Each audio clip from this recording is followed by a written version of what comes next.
للہ رب العالمین. آئیے سب سے پہلے نبی کریم رؤوف الرحیم طہ و یاسین انیس الغائبین راحت العاشقین مراد المشتاقین شمس العارفین سراج السالکین جناب احمد مجتبیٰ حضرت محمد مصطفیٰ صلی اللہ تعالی علیہ وسلم کی بابرکت بارگاہ میں آواز سے آواز ملا کے پڑھیں الصلاۃ والسلام علیکہ یا رسول اللہ وعلی آلک واصحابک یا حبیب اللہ الصلاۃ والسلام علیکہ یا نبی اللہ وعلی آلک واصحابک یا نور اللہ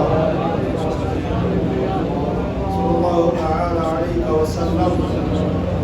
نویت سنت الاعتکاف. ماہ ذی الحجہ کی 8, 9, 10, 11, 12, 13 یہ تاریخیں بڑی عظمت والی ہیں اور یہ دن بڑی برکت والے ہیں. اللہ کے پیغمبر جناب سیدنا ابراہیم خلیل اللہ علی نبینا وعلیہ الصلوۃ والسلام نے اپنے شہزادے جناب اسماعیل علیہ الصلوۃ والسلام کی قربانی کے حوالے سے جو خواب دیکھا تھا, جس رات میں خواب دیکھا تھا, اس سے اگلا دن 8 ذی الحجہ کا تھا. صبح سے لے کر شام تک جناب سیدنا ابراہیم علیہ السلام یہ غور و فکر کرتے رہے کہ رات کو میں نے خواب دیکھا ہے وہ اللہ کی طرف سے وحی ہے یا نہیں ہے. پورا دن اسی غور و فکر میں سوچ وچار میں گزر گیا. اسی لیے 8 ذی الحجہ کا نام یوم ترویہ پڑ گیا, یعنی سوچ وچار کرنے کا دن. 9 ذی الحجہ کو حضرت ابراہیم علیہ السلام پہچان گئے کہ ہاں بے شک یہ خواب اللہ کی طرف سے ہی وحی ہے. اسی لیے 9 ذی الحجہ کے دن کو یوم عرفہ کا نام دے دیا گیا, مطلب پہچاننے کا دن. پھر 10 ذی الحجہ کو حضرت ابراہیم علیہ السلام نے اللہ تبارک و تعالیٰ کے حکم پر لبیک کہتے ہوئے اپنے بیٹے جناب اسماعیل علیہ السلام کی گردن پر چھری رکھ دی اور اطاعت و فرما برداری, محبت الہی اور جذبہ ایثار و قربانی کی لازوال مثال قائم فرما دی. اور حضرت اسماعیل علیہ السلام کی جگہ پر اللہ تبارک و تعالیٰ نے جناب جبریل امین علیہ السلام کے ذریعے ایک جنتی مینڈے کو فدیہ بنا دیا اور جناب ابراہیم علیہ السلام نے اس کی قربانی فرمائی. اسی لیے 10 ذی الحجہ کو یوم نحر یعنی قربانی کا دن کہا جاتا ہے.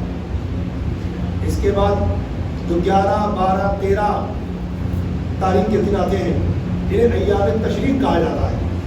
قرآن مقدس کے اندر اللہ تبارک و تعالیٰ ارشاد فرماتا ہے وَاذْكُرُوا اللَّهَ فِي أَيَّامٍ مَّعْدُودَاتٍ, پارہ نمبر 2 سورۃ البقرہ آیت نمبر 203.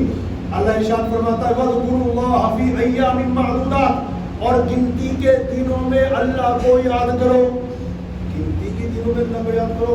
گنتی کے دن کون سے ہیں اور اللہ کو یاد کرنے کا مطلب کیا ہے؟ تو تفسیر سراج الجنان کی پہلی جلد میں مفتی اہل سنت حضرت علامہ مفتی محمد قاسم الطانی صاحب دامت برکاتہ العالیہ اس کی تفسیر میں فرماتے ہیں یہاں گنتی کے دنوں سے مراد ایام تشریق ہے. ایام تشریق 11, 12, 13 ذی الحجہ کے دن ہیں جنہیں ایام تشریق کہا جاتا ہے. یہاں پر وہ مراد ہے اور اللہ کا ذکر کرو, اس سے مراد ہے ہر فرض نماز کے بعد تکبیر تشریق پڑھو اور حج کے دوران رمی جمرات کرتے ہوئے یعنی شیطانوں کو کنکریاں مارتے وقت تکبیر پڑھو. یہاں پر یہ مراد ہے. تکبیر تشریق کیا ہے یہ تو ہم سب جانتے ہیں, اللہ اکبر لا الہ الا اللہ اللہ اکبر وللہ الحمد. مگر بیسکلی یہ ہے کیا؟ تو جناب تکبیر تشریق حضرت ابراہیم علیہ السلام, حضرت اسماعیل علیہ السلام اور حضرت جبریل امین علیہ السلام کے کلاموں کا مجموعہ ہے.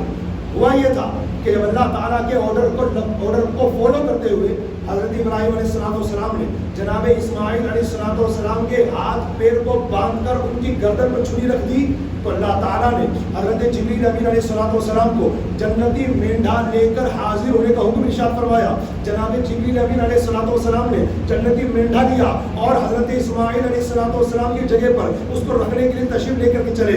جو آپ آسمان سے نیچے آ رہے تھے اور بلندی پر تھے اور دیکھا جناب ابراہیم علیہ السلام نے اپنے بیٹے حضرت اسماعیل علیہ السلام کی گردن پر چھری رکھ دی ہے تو آپ نے لبیک یعنی آپ نے بلندی سے جبریل امین علیہ السلام نے بلندی سے پڑھا اللہ اکبر اللہ اکبر.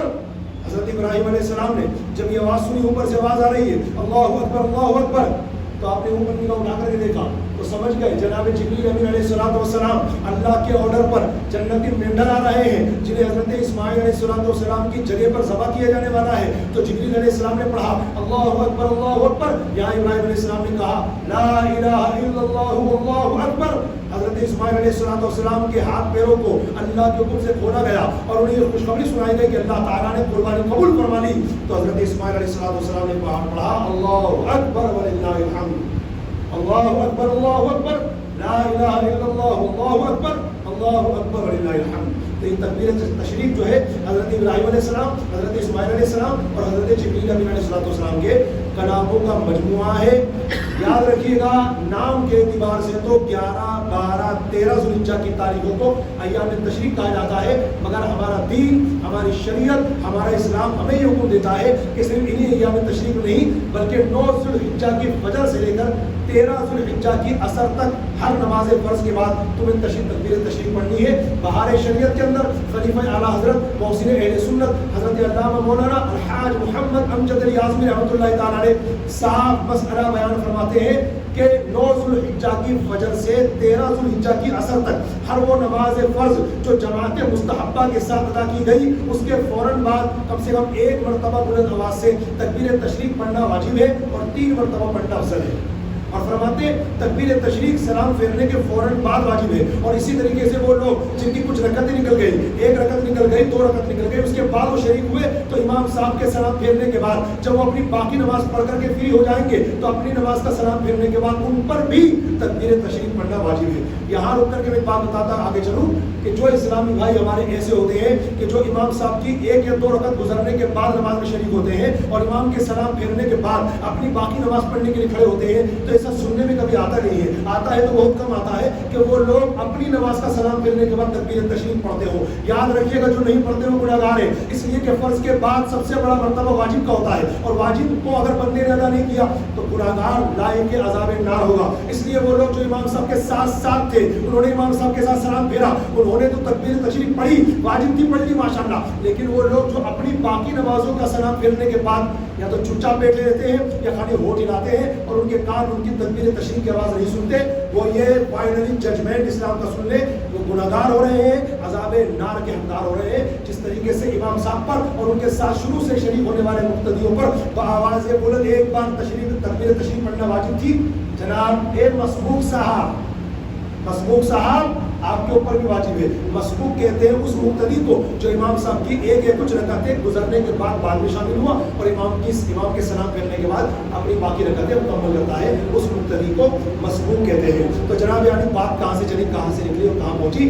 اصل میں آج کا جو میرا موضوع ہے عید الاضحیٰ کے بیان کا وہ ہے قربانی کے کچھ آداب. لیکن چونکہ اب اگر آنے والے جمعے کو یہ باتیں بیان کرتا تکبیر تشریق کے تعلق سے جو میں نے ابھی بیان کی تو ظاہر سی بات ہے ایام تشریق تو گزر چکے ہوں گے، بقرعید کا دن تو گزر چکا ہوگا، تو آج ہی یہ بیان کرنا ضروری تھا کہ تکبیر تشریق کیا ہے، ایام تشریق کی فضیلت کیا ہے. اور قرآن پاک کے دوسرے پارے کی سورۃ البقرہ کی آیت نمبر 203 کے اندر اللہ تعالیٰ نے وَاذْكُرُوا اللَّهَ فِي أَيَّامٍ مَّعْدُودَاتٍ فرما کر کیا ارشاد فرمایا ہے اور تکبیر تشریق بیسیکلی کیا ہے. یہ ساری چیز ماشاءاللہ آپ حضرات نے سماعت فرمانی ہے، ان کو سمجھ میں لیا ہے. اللہ تعالیٰ ہم سب کو کہنے سننے سے زیادہ عمل کی توفیق عطا فرمائیے. اب آئیے اللہ تعالیٰ ہم سب کو عمل کرنے کی توفیق عطا فرمائے. اب آئیے میں آگے آپ کو لے کر کے چلتا ہوں. جو میرا آج کا بیسکلی موضوع ہے وہ ہے قربانی کے کچھ آداب. وہ انشاءاللہ میں آپ کے سامنے بیان کرتا ہوں. ہر سال جو حضرات مسجد سرائے مالان میں نماز عید الاضحیٰ ادا کرنے کے لیے تشریف لاتے ہیں وہ میرا مزاج سمجھتے ہیں کہ میں ہر بقرعید کے بیان میں اپنے دیگر باتوں کے ساتھ ساتھ بالخصوص جانوروں پر رحم کرنے کے تعلق سے بھی کچھ باتیں کرتا ہوں. کیونکہ ہمارے یہاں عام طور پر جانوروں پر رحم نہیں کیا جاتا، بالخصوص قصاب یعنی کسائی حضرات ایک جانور پر اپنی پوری طاقت صرف کرنے کے بعد شاید پبلک کو یہ میسج دیتے ہیں کہ آئی ایم سم تھنگ، مجھے بھی کچھ آتا ہے، میں بھی کچھ ہوں. اب وہ بکرا جسے 12، 13، 14، 15 سال کا ہمارا بچہ اٹھا سکتا ہے، اسی گھٹا 40، 50 سال کا کسائی اٹھا کے اتنی زور سے اوپر لے کے جاتا ہے، آسمان تک لے جانے کی کیا ضرورت ہے؟ کس کو دکھانا کہ میں پہلوان ہوں؟ اگر اتنا ہی دم ہے تو ہاتھی کو اٹھا کے بتا، اتنا ہی دم ہے تو گھوڑے کو اٹھا کے بتا. ایک چھوٹے سے بکرے کو زمین سے آسمان تک لے کر کے جانا یہ کون سی عقل مندی ہے؟ یہ کون سی سمجھداری کی بات ہے؟ اور پھر آسمان تک لے کے گئے اپنی پہلوانی کا اعلان کرتے. دیکھا تو میرے بھائی 20 کلو کا بکرا اتنا اوپر اٹھا لینا کون سا کمال ہے؟ اور پھر آج کا دن کوئی کمال دکھانے کا دن ہے، بہادری دکھانے کا دن ہے، پہلوانی کرنے کا ٹائم ہے. اللہ کے نام پر جانور عزت کے ساتھ قربان کرنے کا ٹائم ہے. تو آسمان پہ نہیں رہا کہ پہلوانی مت دکھاؤ، عزت کے ساتھ اسے پچھاڑنا ہے. تو شریعت نے جو طریقہ بتایا ہے اس طریقوں کو فالو کیا جائے اور اس طریقے کے مطابق ہی ذبح کیا جائے. ایک بہت بڑی غلطی بتاؤں آپ کو، سننا. اور تمہیں پتا ہے یہ بات کوئی ماننے والا نہیں ہے، ماننے والے کسائیوں کی بات کر رہا ہوں، آپ کی بات نہیں کر رہا. ماشاء اللہ آپ تو سمجھتے. اور آپ حضرات میں جو کسائی ہمارے یہاں نماز پڑھتے ہیں، ہر جمعے کی نماز پڑھتے ہیں اور ہر عید الاضحیٰ یا عید الفطر کی نماز پڑھتے ہیں، وہ تو میرا مزاج بھی جانتے ہوں گے اور ماشاء اللہ وہ سمجھتے ہوں گے کہ ہمارا دین ہمارا اسلام کیا کہتا ہے. اگر دوسری مسجدوں میں اس طرح کے بیان ہونے شروع ہو جائے امام صاحب کی طرف سے تو اللہ کرے گا انشاءاللہ، تو انشاءاللہ بہت سارا سدھار کسائیوں میں آ جائے گا. کسائی حضرات ہماری بات اس لیے بھی نہیں مانتے کہ ہمیں تو کوئی ایسی بات نہیں بتائی گئی، یہ نئی نئی باتیں آ رہی ہیں. تو اس لیے اصل نظر بالکل پوری دنیا میں یوں سمجھ لیجیے کہ جہاں جہاں اس کی پہنچ ہے بدنام ہو جاتا ہے. خیر، ایک بہت بڑی غلطی نوٹ کرنے والے نوٹ کریں. اور چونکہ بکرا تو یہاں پر ہے نہیں کہ میں اس کو پچھاڑ کے دکھاؤں، ایک خیر خالی تصور میں آپ کو بتاتا ہوں. آپ کے سامنے کعبہ شریف اس طرف ہے، اس طرف رائٹ. اب دیکھو کسائی صاحب بکرا کیسے پچھاڑیں گے، اور اگر آپ کبھی منظر نہ دیکھا تو آج دیکھنا، یوں کھڑے ہوں گے، بکرا یوں کھڑا ہوگا، سمجھ گئے؟ اس کا منظر اس طرف ہے کعبہ شریف کی طرف. آپ کسائی صاحب بکرا یوں پچھاڑیں گے، اس کے پیر ادھر رہیں گے اور اس کا منہ کعبے کی طرف کر دیں گے اور پھر ذبح کریں گے. کیوں؟ وہی سمجھتے ہیں کہ منہ کعبے کی طرف ہو گیا. سبحان اللہ، زندہ باد. وہ قسم ہو گیا کعبے کی طرف، اور آپ کا منہ وہ کس طرف ہے؟ وہ تو اس طرف ہے، وہ تو اس طرف ہے. اور بہار شریعت میں قربانی کے بیان کے حوالے سے یہ مسئلہ صاف لکھا ہے کہ ذبیحہ یعنی جس جانور کو ذبح کیا جائے اس کا منہ یا ذبح کرنے والے کا منہ کعبے سے پھر جائے تو قربانی مکروہ ہے. مکروہ سے مراد ثواب کم ملے گا، باقی قربانی ہو جائے گی. تو یہ اس طرح کرتے ہیں اور یہ غلط طریقہ یاد رکھنا. یہ غلط طریقہ بتائے کیا طریقہ؟ یہ کہ جانور کو اس طرح کھڑا کیا جائے کہ اس کا منہ اتر کی طرف رہے. ٹھیک ہے، ہمیں بار بار اس طرح منہ تو نہیں سکتا.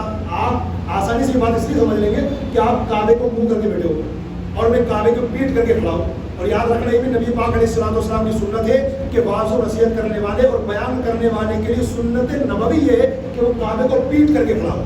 پبلک کی طرف اس کا چہرہ ہونا چاہیے، کعبے کی طرف پیٹ ہونی چاہیے. نبی پاک علیہ السلام کی سنت ہے، خطبہ پڑھنے والے کے لیے بھی اور بیان کرنے والے کے لیے بھی یہ سنت ہے. اب آپ اس بات کو ذرا غور سے سماعت فرمائیں.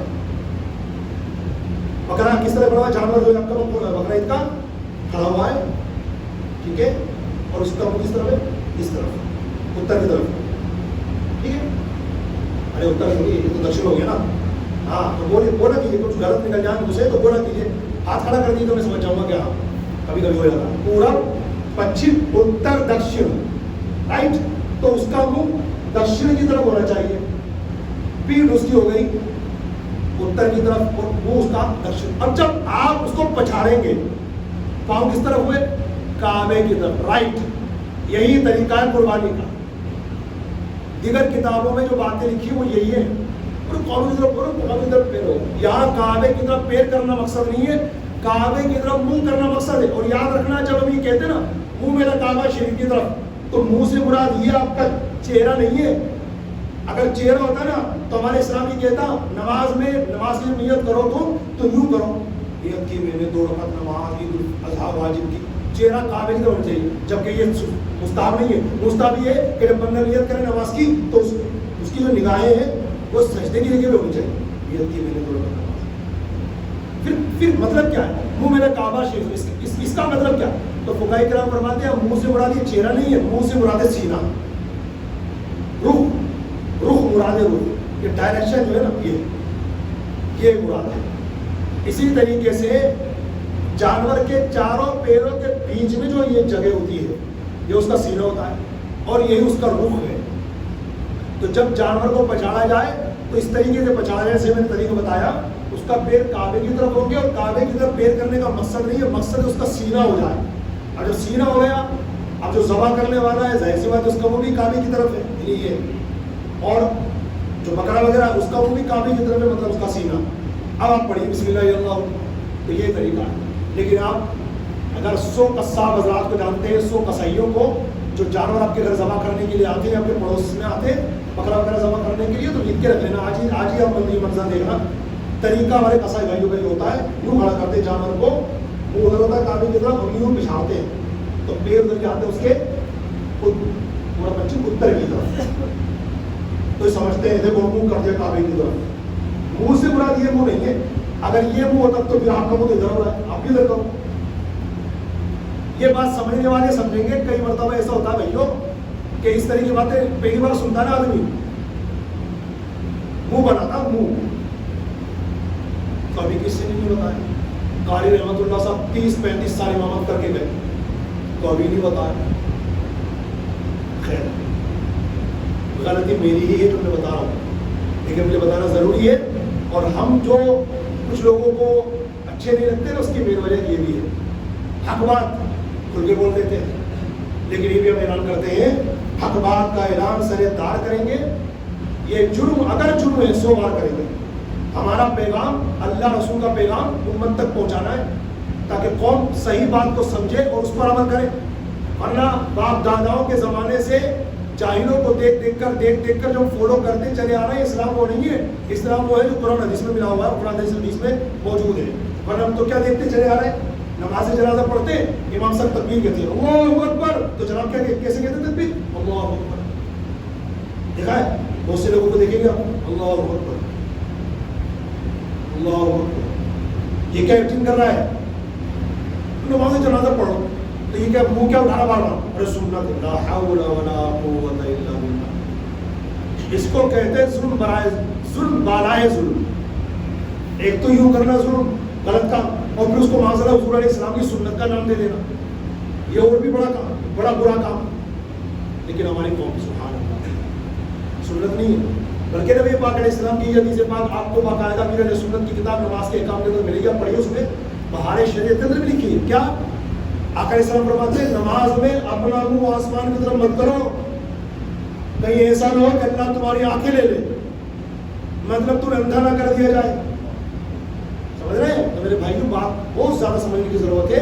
جو شروع سے دیکھتے چلے آ رہے ہیں وہی اسلام نہیں ہے. کوئی اسلام نہیں جو شروع سے دیکھتے ہوئے. وضو خانے پہ پہنچ جائیے، اگر ایک وقت میں 20 نمازی آپ کو کسی مسجد میں وضو کرتے ہوئے ملیں گے، 18 سے 19 نمازی آپ کو اسے ملیں گے، دونوں ہاتھ دونوں تو دھل گئے. اب ڈائریکٹ سر کا مسا کرنا چاہیے مگر وہ نہیں کریں گے. 3 مرتبہ پانی لے کے یوں آئیں گے، 3 مرتبہ پانی لے کے یوں آئیں گے. سر کا مسا کریں گے، فرض کر لیا. کانوں کا مسا کرنا سنت کر لیا. گردن کا مسا کرنا سنت کر لیا. اس کے بعد ڈائریکٹ پیر دھونے کا حکم ہے کہ پیر دھو لو، یہی سنت ہے. مگر نہیں، گردن کا مسا کرنے کے بعد کچھ کیا کرتے؟ گلے کا مسا کرتے. کچھ اور ماڈرن کلاس کے ترقی یافتہ لوگ آتے ہیں تو اپنے ہاتھوں میں مسا کرتے ہیں. کچھ ان سے بھی 5 قدم آگے ہوتے ہیں تو اس کے بعد وہ شروع ہو جاتے ہیں. وضو میں نہ تو یہ ہے نہ یہ ہے، اور اب کچھ ہے، کچھ بھی نہیں ہے وضو اس طرح کا. گردن کا مسا کرنے کے ڈائریکٹ پاک سنت یہ ہے کہ آپ پیر دھو لو. اگر آپ اس ترتیب سے وضو نہیں کرتے تو آپ کا وضو مکروہ ہو رہا ہے. یاد رکھنا، کسی بھی عبادت میں جب کوئی سنت چھوڑ دی جاتی ہے، اسلام کا فائنلی اور صاف ججمنٹ ہے، وہ عبادت مکروہ ہو جاتی ہے. سمجھ رہے؟ ابھی جو میں نے آپ کو قربانی کے حوالے سے جو پچھاڑنے کا طریقہ بتایا کہ جانوروں کو کس طرح نپٹانا چاہیے، یہ پہلی بار کئی لوگ سنے ہوں گے، کئی لوگ پہلی بار سنا تو کئی لوگوں نے ہوگا پہلی بار، مگر آج میں نے جو بتایا تصور میں پریکٹیکل کر کے کہ دیکھو اس طریقے سے پہچانا چاہیے. اللہ پاک ہم سب کو عمل کی توفیق سے نوازے. تو قربانی کا جانور جو ہوتا ہے نا، یہ اللہ کی نشانیوں میں سے. قرآن پاک کے 17ویں پارے کی سورۃ الحج میں اللہ تعالیٰ کا یہ فرمان موجود ہے وَالْبُدْنَ جَعَلْنَاهَا لَكُمْ مِنْ شَعَائِرِ اللَّهِ. اور قربانی کے بڑے جسامت والے جانوروں کو ہم نے اللہ کی نشانیوں میں سے بنا دیا. یہ قربانی کے جو جانور ہوتے ہیں یہ اللہ کی نشانیوں میں سے. اور قرآن پاک کے 17ویں پارے کی اسی سورۃ الحج کی آیت نمبر 32 میں اللہ ارشاد فرماتا ہے وَمَن يُعَظِّمْ شَعَائِرَ اللَّهِ فَإِنَّهَا مِن تَقْوَى الْقُلُوبِ. کہ جو اللہ کی نشانیوں کی تعظیم کرے گا یہ اس کے دل کا تقویٰ ہے، یہ اس کے دل کی پرہیزگاری ہے.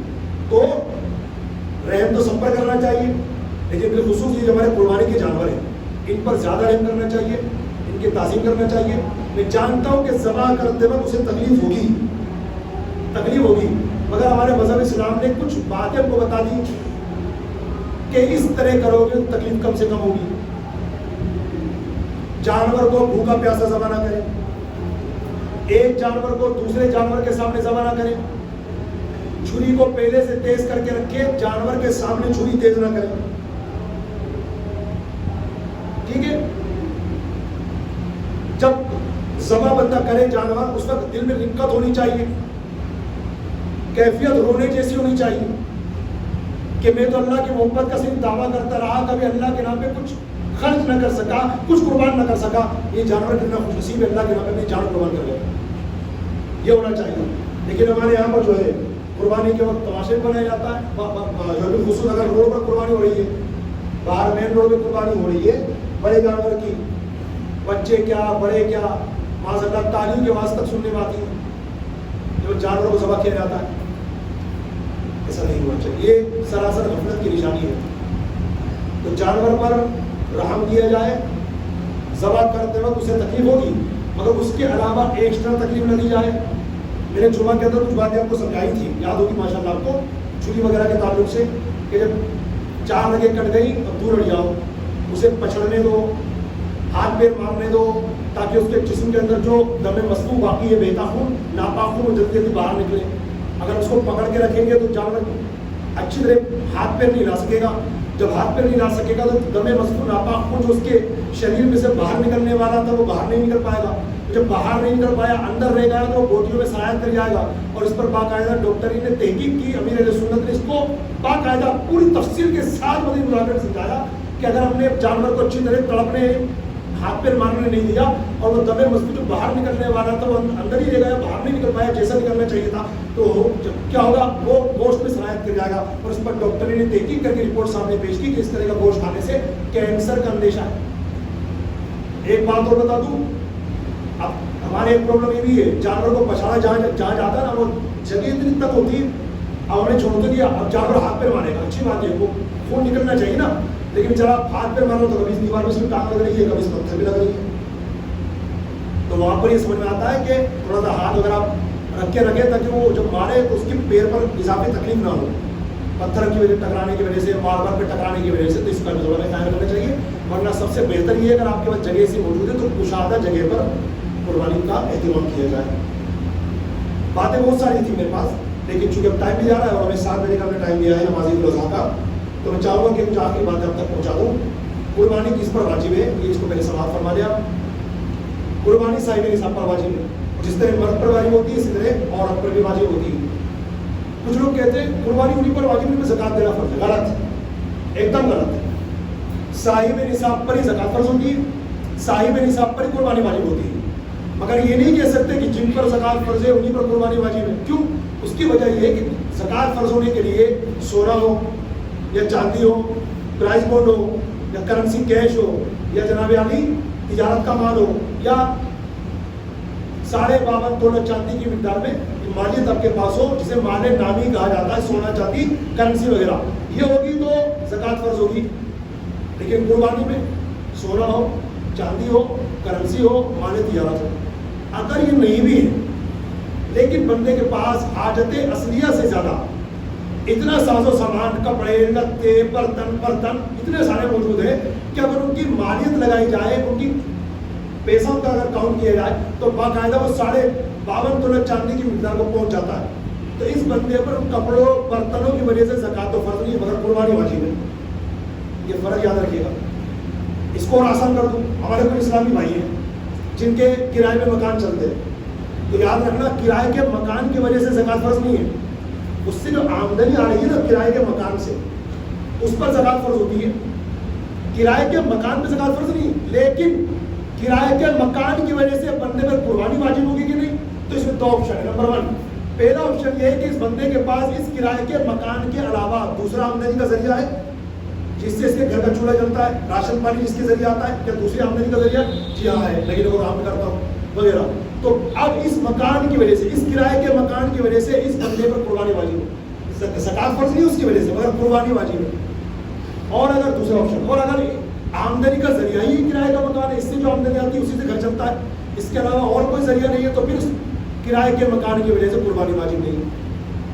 ہمارے جن بھائیوں کے پاس زمینیں پڑی ہوئی ہیں، چاہے وہ بیچنے کی نیت سے ہو یا نہ ہو، اگر بیچنے کی نیت سے ہوگی تو زکات فرض ہوگی، اگر بیچنے کی نیت سے نہیں، ایسی زمین پٹک رہی ہے ناگوری قوم میں، لونی آواز میں، چاکسو میں، ایسی زمین پٹک رکھی ہے 100 200 گز 500 گز، کیا نیت ہے؟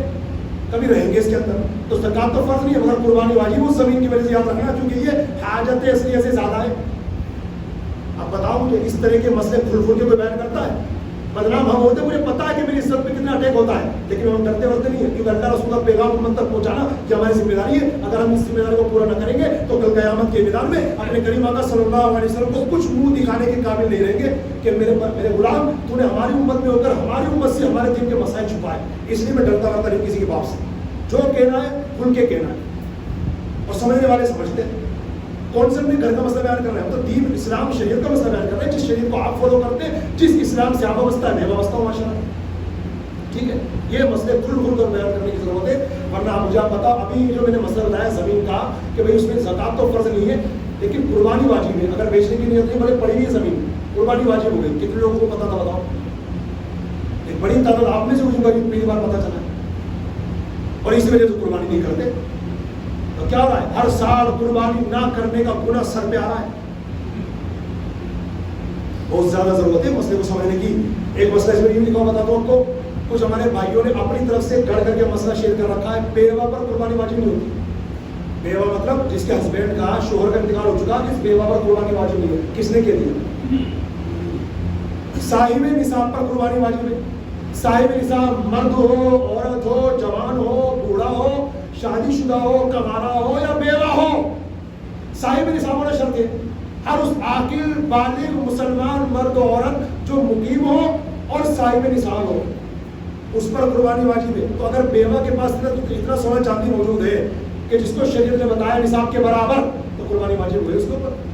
اور وہ کہیے میں تو کماتی نہیں ہوں، تو شریعت نے کہا اگر کماتے نہیں ہو اور آپ کے پاس پیسہ نہیں ہے تو کوئی چیز بیچ کر قربانی کرو یا کسی سے قرضہ لے کے قربانی کرو۔ قربانی کرنا صرف سنت ابراہیمی نہیں ہے، جس طرح داڑھی کٹوا دیتے ہیں یہ کر کے ارے سنت ہی تو، ارے سنت ہی تو۔ سنت کی بھی کئی کیٹیگریز ہیں، ان میں ایک کیٹیگری سنت واجبہ، عمل کرنا ہی ہے، ورنہ حضور علیہ السلام کو منہ دکھانے کے لائق نہیں رہو گے۔ اسی طریقے سے سنت ابراہیمی، قربانی سنت ہے، سنت ہے، لفظ آئے گا سنت ابراہیمی مگر بیسکلی یہ واجب ہے۔ ہاں جس طرح یہ واجب ہے نا، ایک مٹھی کٹانا بھی حرام، ایک مٹھی سے گھٹانا بھی حرام، اسی طرح قربانی بھی واجب ہے۔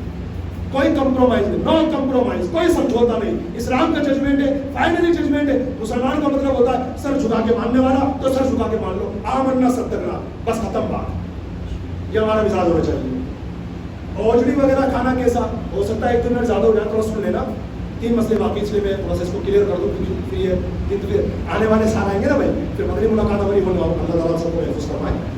اوجڑی وغیرہ کھانا میرے بھائیوں یاد رکھنا، ہم جو جانور ذبح کرتے ہیں اس میں سے 22 چیزیں ایسی نکلتی ہے جن کو کھانا یا تو حرام ہے یا مکروہ ہے یا منع ہے، ان میں سے ایک اوجڑی بھی ہے۔ اوجڑی سراسر غلاظت سے بھری ہوئی، عدد میں تو صاف کر لیتا ہوں، وہ جس طرح نا برش سے کپڑے صاف کرتے نا، برش سے کیسے میری بیوی کپڑے رگڑتی ہے ایسے میں اس کو رگڑ دیتا ہوں۔ خنزیر کو پال لو، روزانہ 5 رکعت اس کو صرف سے صابن سے روزانہ غسل دو، غسل روزانہ، فجر پڑھ کے جاؤ تو سور کو غسل دو، زہر پڑھ کے جاؤ، عصر مغرب پڑھ عشاء پڑھ کے جاؤ، پھر سور کو غسل دو۔ کیا خیال ہے کتنا پاک ہو جائے؟ یہاں سب کیا بات کر رہا ہوں؟ ٹھیک یہی بات کر رہا ہوں، سمجھانے کے لیے بات کر رہا ہوں۔ یہ مت سوچنا کہ سور کا نام لینے سے 40 دن تک زبان ناپاک ہو جاتی ہے، یہ جاہلوں کی کہاوت ہے۔ اگر سور کا نام لینے سے زبان ناپاک ہو جاتی تو قرآن پاک میں سور کا نام نہیں آتا۔ ہاں تراویح میں حافظ صاحب پاک کرتا پڑھتے وَلَحْمِ الْخِنْزِيرِ، خنزیر کا گوشت حرام ہے۔ خنزیر کون ہے؟ سور ہی تو ہے۔ تو جس طریقے سے سور کو آپ گھر پہ لے گئے 5 بار اس کو نہلایا دھلایا، وہ پاک نہیں ہو سکتا نا، اسی طرح غلاظت سے بھری ہوئی ہے اوجڑی پاک نہیں ہو سکتی۔ اور یہ قرآن جو ہمارے اسلام کا فائنلی ججمنٹ ہے، باقاعدہ اعلیٰ حضرت کا بھی فتویٰ اس پر، مفتی جلال الدین امجدی رحمۃ اللہ علیہ کی کتاب میرے پاس حجرے میں تشریف لائیے، فتاویٰ فیض الرسول موجود ہے۔ کچھ لوگ کہتے ہیں اوجڑی مکروہ ہے، حضرت سے پوچھا گیا، کچھ لوگ کہتے ہیں اوجڑی مکروہ ہے، حرام تو نہیں ہے نا اسے کھا لو۔ تو آپ فرماتے ہیں ایسے لوگوں کے قدم گمراہی کی طرف جا رہے ہیں۔ آج کہہ رہے مکروہ تو ہے حرام تو نہیں، فرماتے کل گوبر کھائے گا اور کہے گا حرام ہی تو ہے نا، کفر و شرک تو نہیں ہے نا۔ ایمان والوں سے گزارش ہے، ایمان کی کا ٹیمپریچر چیک کرو، کہاں جا رہے ہو؟ یہ ساری چیزیں یہ جو نکلتا ہے وہ کیا نام ہے اس کا، کپورا، یہ کھانا حرام ہے، ہماری قوم شوق سے کھاتی ہے. مطلب بقرعید کے دنوں میں جن میں اللہ کی رحمتیں اتر رہی ہیں، خوب مغفرتیں ہو رہی ہیں، اور یہ بندہ بھی گناہ سے بچ پا رہا. بتاؤ، توبہ کر لو بھائی صاحب، حسن رضا مر جائے گا. اگر آپ یہ گناہ کرتے رہے گناہ آپ کے اوپر آئے گا. قربانی کی گوشت میں فاتح ہو جاتی کا، یہ بھی جائز گواروں سے سنا ہوگا آپ نے، نہیں ہوتی، بالکل غلط. اسلام کا قانون یہ ہے جن چیزوں کو کھانا پینا جائز ہے ان تمام چیزوں پر فاتحہ دینا بھی جائز ہے. اب مجھے بتاؤ قربانی کا گوشت کھانا کیسا ہے؟ جائز ہے نا ماشاءاللہ. اور ایسا جائز اتنی برکت والا ہے، ہمارا اسلام یہ کہتا ہے کہ جو بندہ قربانی کر رہا ہے اس کے لیے مستحب ہے کہ آج بقرعید والے دن سب سے پہلے قربانی کا گوشت کھائے، اور قربانی کے گوشت میں سب سے پہلے کلیجی کھائے. یا آقا علیہ السلام کی سنت مبارکہ. آخری ایک قربانی کا گوشت کافر کو دینا کیسا ہے؟ غیر مسلم کو ناجائز و گناہ ہے. اگر آپ دیں گے تو سخت گنہگار ہوں گے، اگرچہ آپ کی قربانی میں کوئی اثر نہیں پڑے گا. اب آپ کی ریلیشن ایسی، اس سے تعلقات ایسے، کاروبار اس سے آپ کرتے ہیں، آپ کے ساتھ وہ بیٹھتا اٹھتا ہے پڑھتا ہے تو ٹھیک ہے، آپ کی دوستی ہو گئی اس سے. لیکن یاد رکھنا قربانی کا گوشت کسی بھی صورت میں غیر مسلم کو دینا ناجائز و گناہ ہے. چاہے کچا دے، پکا کر دے، گھر پہ بلا کے کھلائے یا اس کے گھر پہنچائے، چاروں صورتیں ناجائز ہے. اگر آپ گوشت دینا ہی چاہتے ہیں تو پھر آج کے دن کسائی کے گھر پر دکان میں جو گوشت کرتا ہے وہ آپ اس کو دے سکتے ہیں. قربانی کا گوشت اسلام نے منع کیا ہے تو میں کیسے اجازت دے سکتا ہوں؟ ہمارے یہاں پر قربانی کا خون جو ہوتا ہے نا، یہ جو بہرا ہے، جسے میں نے پکا کاٹا اس میں اللہ یہ خون بہرا ہے، تو کچھ لوگ اس کو شاید مقدس سمجھتے ہیں، او قربانی کے جانور کا خون ہے، اور اکٹھا کرو اس کو دفناؤ، پاؤں میں نہیں آنا چاہیے. اگر ایسی سوچے تو گندی سوچے. سن لو، اگر اسی سوچ کی وجہ سے آپ وہ منڈیر بنا رہے ہیں اور کھٹا کھود رہے ہیں کہ قربانی کا جانور ہے، اس کا خون مقدس ہے، مبارک ہے، اس لیے اس میں جانا چاہیے، کسی کے پیر کے نیچے نہیں آنا چاہیے، اگر اس سوچ کی وجہ سے آپ ایسے کر رہے ہیں تو آپ سوچ گندی ہے. اسلام اس کی اجازت نہیں دیتا. کیوں؟ اس لیے کہ جن چیزوں کو اسلام نے نجاست غلیظہ قرار دیا ہے، نجاست غلیظہ، ان میں یہ بہتا خون بھی ہے. اگر ویسے آپ کر رہے ہیں کہ نالی میں جانا تو نالیاں رکیں گی، چلو دفن ہی کر دو، تو اس میں کوئی دقت نہیں ہے. یہ سوچ بنا کے آپ دفن کر رہے ہیں کہ مبارک ہے، برکت والا ہے، کسی کے پیر میں نہیں آنا چاہیے، تو آپ گنہگار ہوں گے کیونکہ شریعت کے خلاف سوچ بنا رہے ہیں. ٹھیک ہے. چرم قربانی، قربانی کی کھال کہاں دیں؟ آپ کا من کرے جہاں دیں وہاں دیں، نہ تو میرے حکم نہ کسی کا باپ ہو گیا. لیکن یاد رکھیے گا قربانی کی کھال جو ہوتی جو آپ دیتے ہیں یہ صدقہ ہوتا ہے. اور ہمارا اسلام یہ کہتا ہے اگر آپ نے غلط جگہ پر صدقہ دے دیا تو آپ پر ذمہ داری بنتی ہے کہ آپ صحیح جگہ پر اس کے بدلے میں 70 روپے خرچ کریں. اس مثال کے طور پر 1 روپے آپ نے غلط جگہ خرچ کر دیا، 70 روپے صحیح جگہ خرچ کرو.